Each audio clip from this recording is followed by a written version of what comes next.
बिस्मिल्लाहिर्रहमानिर्रहीम। अस्सलाम वालेकुम students, welcome to the channel.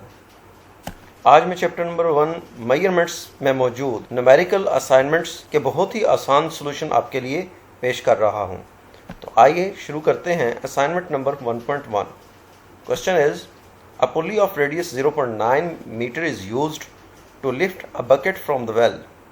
If it took 3.6 rotations for pulley to take water out of the well, how deep is the water in the well?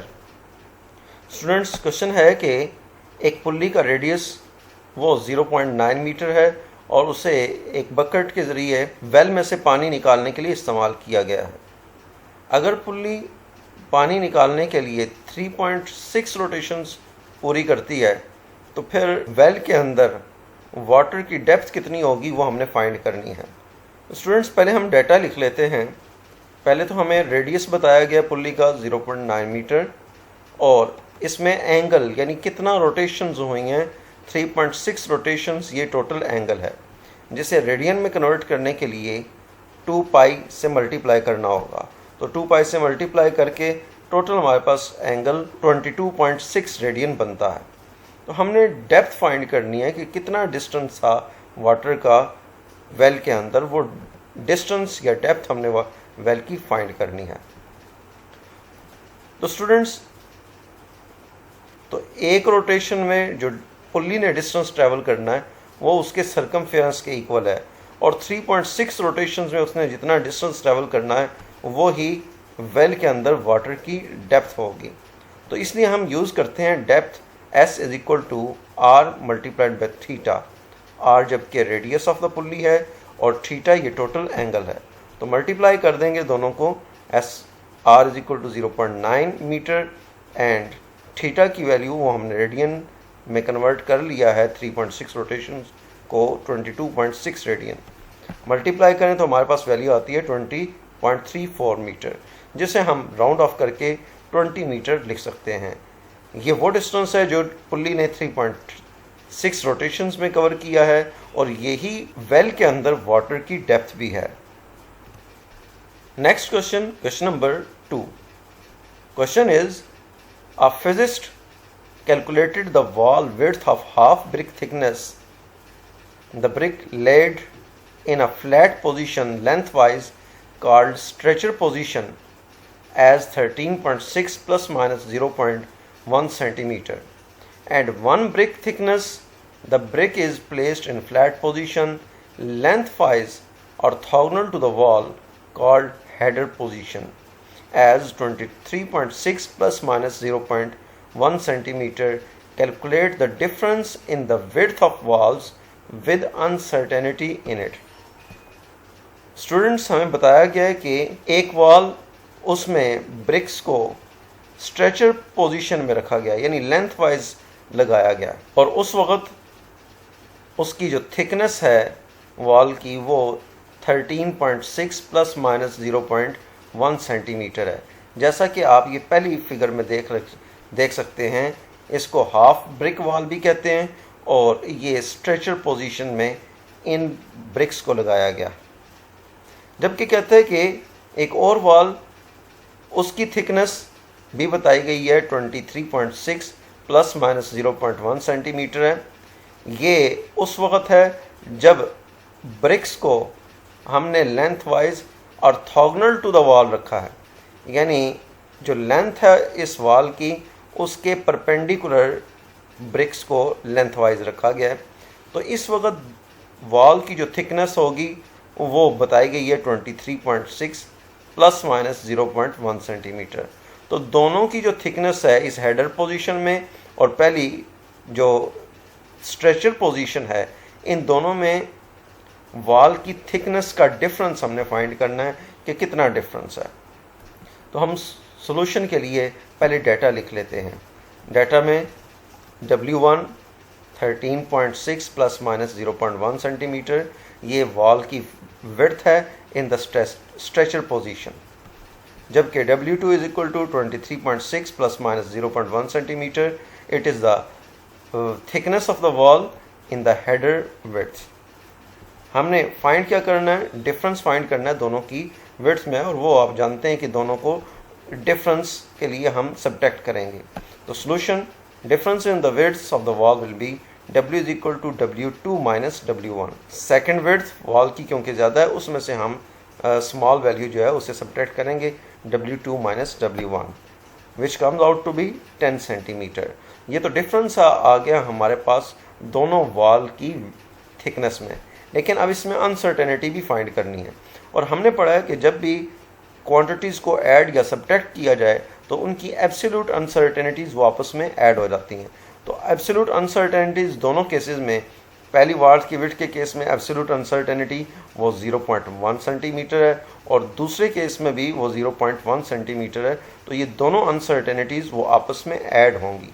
बेशक जो thickness में difference है हमने find किया, उसके लिए तो सब्ट्रैक्ट किया है, लेकिन अनसर्टेनिटीज़ ऐड ही होती हैं। तो delta W is equal to delta W2 plus delta W1 which comes out to be 0.2 centimetre. तो हम लिख सकते हैं W plus minus delta W is equal to 10 plus minus 0.2 centimetre. Next question, assignment number 1.3।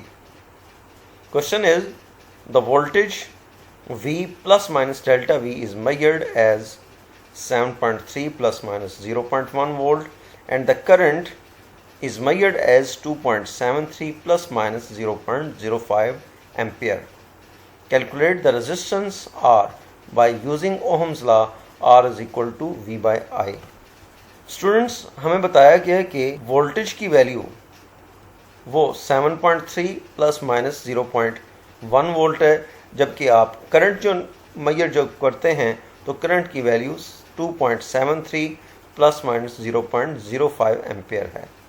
तो हमने resistance find करनी है कि रेजिस्टेंस क्या होगी, और उसके रेजिस्टेंस में अनसर्टेनिटी भी फाइंड करनी है, यानी आर की वैल्यू भी फाइंड करनी है, और डेल्टा आर यानी अनसर्टेनिटी इन रेजिस्टेंस भी फाइंड करनी है। तो रेजिस्टेंस फाइंड करने के लिए हमें फार्मूला ओहम्स लॉ का बताया गया है, R is equal to V by I। तो वैल्यूज पुट कर देते हैं V और I की। V की वैल्यू 7.3 है, जबकि I की वैल्यू 2.73 है।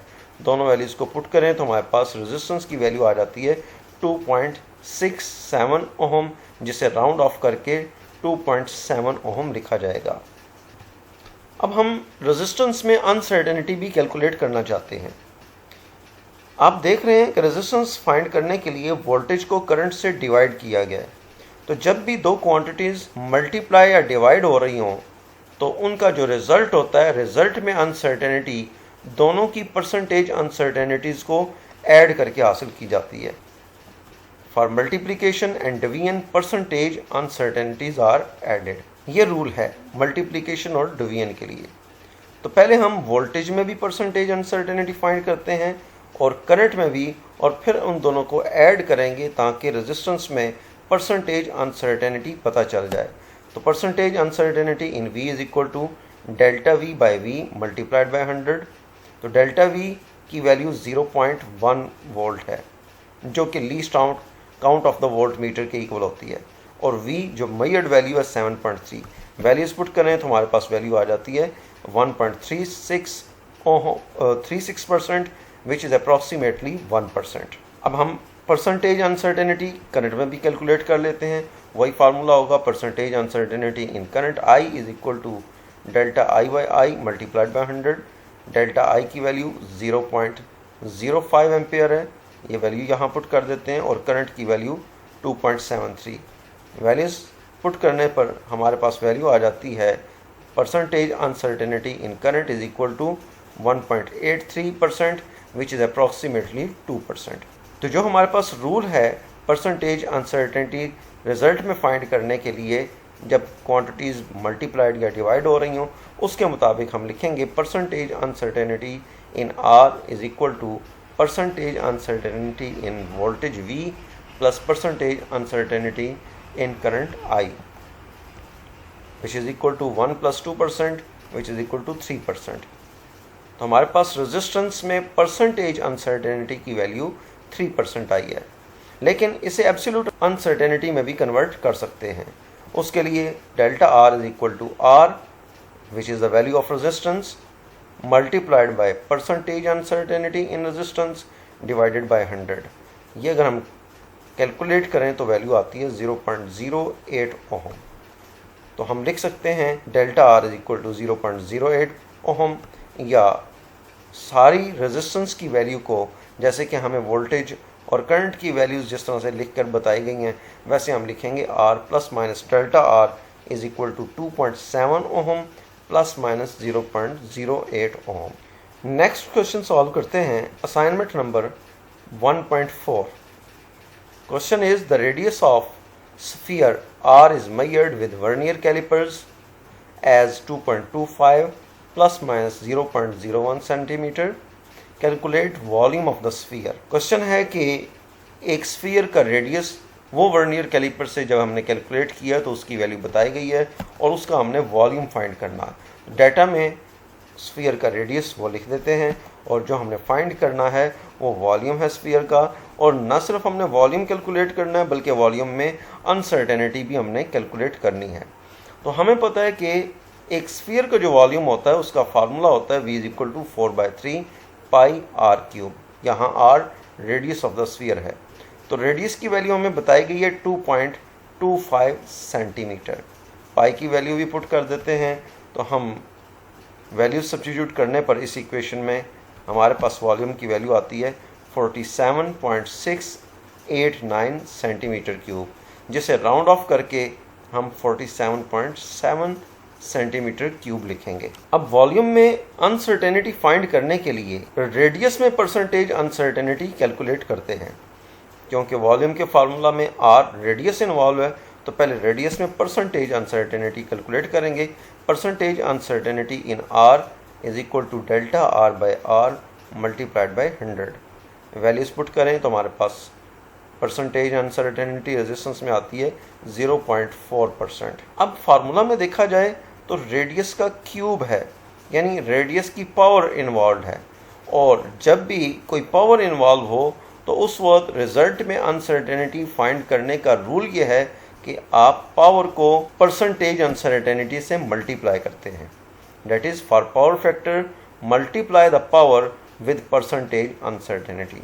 तो हमारे पास पावर 3 है रेडियस की और रेडियस में परसेंटेज अनसर्टेनिटी 0.4% आई है, इसको आपस में मल्टीप्लाई करेंगे। That percentage uncertainty in volume V is equal to 3 multiplied by percentage uncertainty in R, that is 3 multiplied by 0.4% which comes out to be 1.2%। हमारे पास वॉल्यूम में परसेंट अनसर्टेनिटी आ गई है जिसे हम एब्सोल्यूट अनसर्टेनिटी की फॉर्म में भी लिख सकते हैं। उसके लिए delta v is equal to v multiplied by percentage uncertainty in volume v divided by 100। Values put कर दें। वॉल्यूम की जो वैल्यू आई थी 47.7 वो पुट करेंगे और परसेंटेज अनसर्टेनिटी 1.2% है पुट करके हमारे पास डेल्टा v की वैल्यू आ जाती है 0.57 सेंटीमीटर क्यूब, जिसे राउंड ऑफ करके 0.60 सेंटीमीटर क्यूब भी लिखा जा सकता है। तो हम वॉल्यूम को फिर इस तरह से लिखेंगे v plus minus delta v is equal to 47.7 centimetre cube plus minus 0.60 centimetre cube. Next assignment solve करते हैं। Assignment number 1.5। Calculate answers up to appropriate number of significant figures. First part है a 0.31 plus 0.1। इन्हें add करें तो हमारे पास result आता है 0.41। अब क्योंकि पहला जो नंबर है 0.31 इसमें डेसिमल पॉइंट के बाद 2 डिजिट्स हैं, जबकि दूसरा नंबर जिसे ऐड किया जा रहा है उसमें डेसिमल पॉइंट के बाद 1 डिजिट है। तो आंसर जो कम से कम डिजिट्स इन्वॉल्व होते हैं वहाँ तक होना चाहिए, यानी डेसिमल पॉइंट के बाद 1 डिजिट तक ही आंसर होना चाहिए। जैसा कि लिखा गया as the least number of decimal places in the data is 1, so the answer should be up to 1 decimal place, that is the correct answer is 0.4। Next part 3 number हमें दिए गए जिन्हें ऐड करना है। पहले में डेसिमल पॉइंट के बाद 1 डिजिट है, दूसरे में डेसिमल पॉइंट के बाद 4 डिजिट्स हैं, जबकि थर्ड में डेसिमल पॉइंट के बाद 2 डिजिट्स हैं। अगर हम इन्हें कैलकुलेटर से ऐड कर लें तो हमारे पास वैल्यू आती है 0.26.8378। क्योंकि डेसिमल पॉइंट के बाद कम से कम डिजिट्स की तादाद 1 है, तो आंसर भी हमारा सिर्फ 1 डिजिट तक ही होना चाहिए, यानी 0.8 तक होना चाहिए, और बाकियों को हम राउंड ऑफ कर देंगे। तो correct answer will be 2026.8। C part 8 multiplied by 7 which is equal to 56। अब 56 हमारे पास रिजल्ट आया है, लेकिन दो नंबर्स को हम मल्टीप्लाई कर रहे हैं, यानी एक नंबर 8 है और दूसरा 7। पहले में भी एक सिग्निफिकेंट फिगर है, दूसरा जिसको मल्टीप्लाई कर रहे हैं उसमें भी 1 सिग्निफिकेंट फिगर है। तो कम से कम सिग्निफिकेंट फिगर्स की तादाद 1 है, तो आंसर भी 1 सिग्निफिकेंट फिगर्स तक होना चाहिए, जो कि अभी 2 सिग्निफिकेंट फिगर हमें 56 में नज़र आ रहे हैं।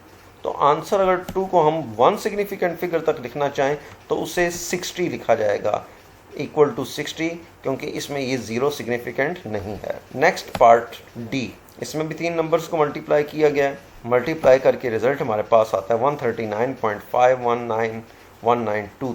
अब इसमें देखें कि पहले नंबर में 4 सिग्निफिकेंट फिगर्स हैं, तो दूसरे में भी 4 हैं, जबकि थर्ड नंबर 13.4 इसमें 3 सिग्निफिकेंट फिगर हैं।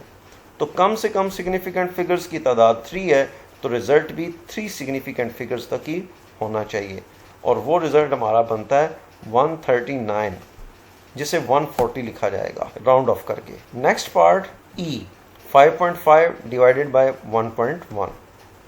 डिवाइड करें तो हमारे पास आंसर आता है 5। अब आप देख रहे हैं कि जिन दो नंबर्स को डिवाइड किया जा रहा है दोनों में 2 सिग्निफिकेंट फिगर्स हैं। 5.5 में भी 2 सिग्निफिकेंट फिगर हैं और 1.1 में भी 2 सिग्निफिकेंट फिगर हैं। तो रिजल्ट जो है हमारे पास उसमें भी 2 सिग्निफिकेंट फिगर होने चाहिए, तो उसके लिए फिर हम 5.0 लिखेंगे, जो कि 2 सिग्निफिकेंट फिगर्स को रिप्रेजेंट करता है। नेक्स्ट पार्ट एफ, इसमें 73.2 plus 18.72 multiplied by 6.1 divided by 3.4। इसमें आप देख रहे हैं कि नंबर्स को मल्टीप्लाई भी किया जा रहा है, ऐड भी किया जा रहा है और साथ साथ डिवीजन भी है। तो हम इसका रिज़ल्ट लिखेंगे, पहले 18.72 को 6.1 से मल्टीप्लाई कर दिया, फिर न्यूमरेटर आपस में ऐड अप हो जाता है और फिर इसको 3.4 से डिवाइड किया जाए तो रिज़ल्ट आता है 55.115294। अब इस रिज़ल्ट को कहाँ तक लिखना चाहिए? हमें पता है कि ये 6.1 या 3.4 इसमें 2 सिग्निफिकेंट फिगर हैं, जबकि पहला नंबर 73.2 इसमें 3 सिग्निफिकेंट फिगर हैं और 18.72 में 4 सिग्निफिकेंट फिगर्स हैं, जबकि कम से कम सिग्निफिकेंट फिगर्स की तादाद वो 2 है। तो आंसर भी 2 सिग्निफिकेंट फिगर्स तक ही होना चाहिए, यानी हमारा रिज़ल्ट, करेक्ट रिज़ल्ट जो होगा वो 55 तक ही होगा। Correct result will be 55। Students, उम्मीद है कि आपको सब क्वेश्चन समझ आ गए होंगे। अगर आपको ये वीडियो अच्छी लगे तो इसे लाइक ज़रूर कीजिएगा, इसे अपने बाकी फ्रेंड्स के साथ भी शेयर करें और चैनल को भी सब्सक्राइब करें। Thank you.